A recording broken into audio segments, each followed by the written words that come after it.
Bonjour à tous, c'est Mika et bienvenue dans cette nouvelle vidéo. Aujourd'hui on va parler de l'iPhone 13 Pro Max. Dans cette vidéo je vais vous le présenter en coloris bleu alpin. C'est la toute nouvelle finition 2021, c'est absolument magnifique. Une très belle couleur avec un dos mat comme sur les anciens iPhone Pro et les tranches en acier inoxydable qui sont toujours des aimants à traces de doigts. L'iPhone 13 Pro et 13 Pro Max sont également disponibles en argent, en doré et en graphite comme sur la gamme 12 Pro. Comme les précédents iPhones, ils sont théoriquement parlant résistants à la poussière et à l'eau, mais quand même faites attention, c'est pas pris en charge par la garantie.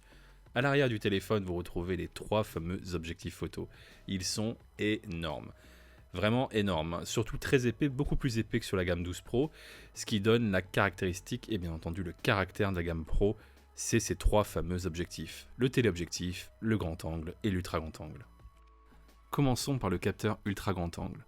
Le capteur ultra grand angle, c'est mon préféré sur les trois, tout simplement parce que lorsque vous voulez prendre en photo un paysage ou un environnement vaste, il met réellement la grandeur de votre cible en valeur.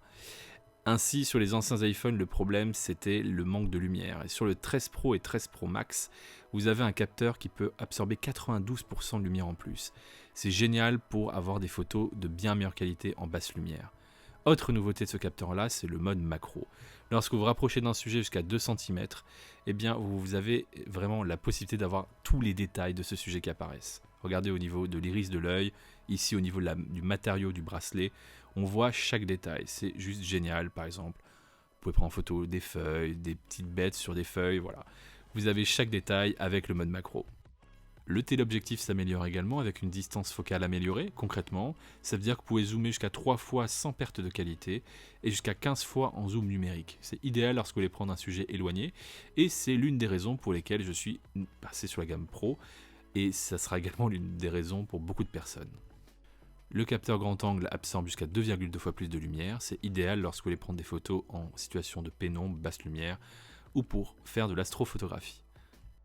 Autre nouveauté dans la partie vidéo, c'est le mode cinématique. En gros, le mode cinématique vous permet de prendre des vidéos avec un effet de flou, c'est-à-dire que vous allez avoir votre sujet qui apparaît au premier plan avec un flou artistique derrière, et vous pouvez ajuster le flou et ajuster le sujet qui est concerné par le flou ou pas. Alors, il y a quand même des limites, et j'ai été un petit peu moins bluffé que lors de la démo qui a été faite par Apple lors du keynote. Ça ne fonctionne qu'avec le grand angle et l'ultra grand angle, et surtout c'est en 1080p, donc franchement la qualité est vraiment un peu médiocre, ce qui est dommage. Terminons ce petit tour de la partie photo et vidéo avec les styles photographiques. C'est une fonction présente sur la gamme classique et sur la gamme Pro. Alors, Apple précise que ce ne sont pas des filtres. Cette fonction vous permet d'appliquer par défaut, par exemple, des contrastes plus intenses, une couleur plus vive, plus chaude, plus froide, directement sur vos photos. Ce ne sont pas des filtres dans le sens où ils ne prennent pas toute la photo. Par exemple, si vous voulez des couleurs plus chaudes, votre photo ne sera pas entièrement chaude. Par exemple, le ciel ou les visages des personnes ne sont pas trop orangés, ce qui rendra un côté très naturel aux photos.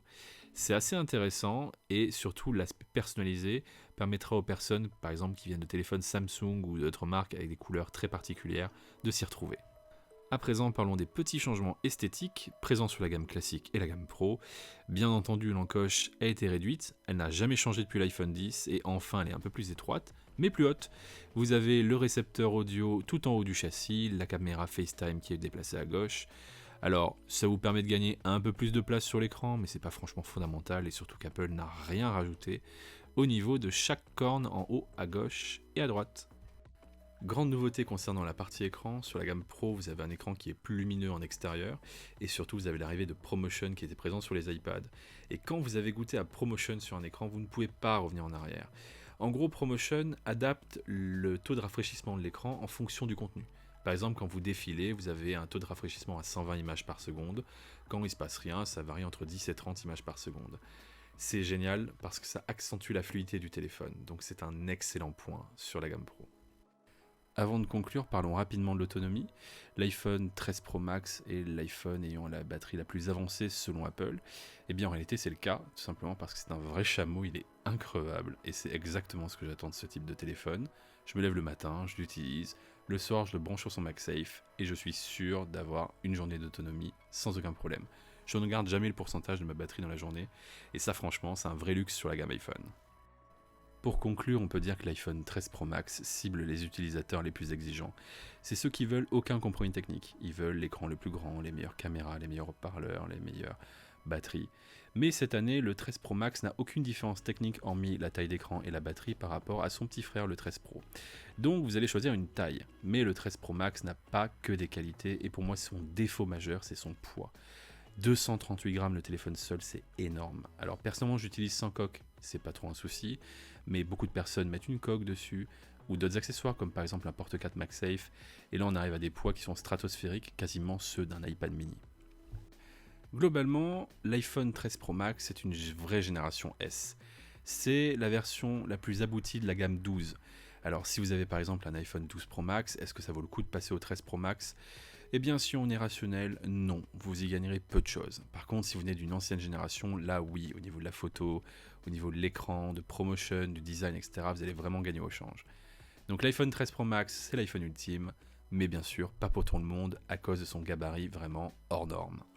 Merci à tous de m'avoir suivi, n'hésitez pas à vous rendre sur ma chaîne pour regarder d'autres vidéos, et à très vite pour de prochains tests.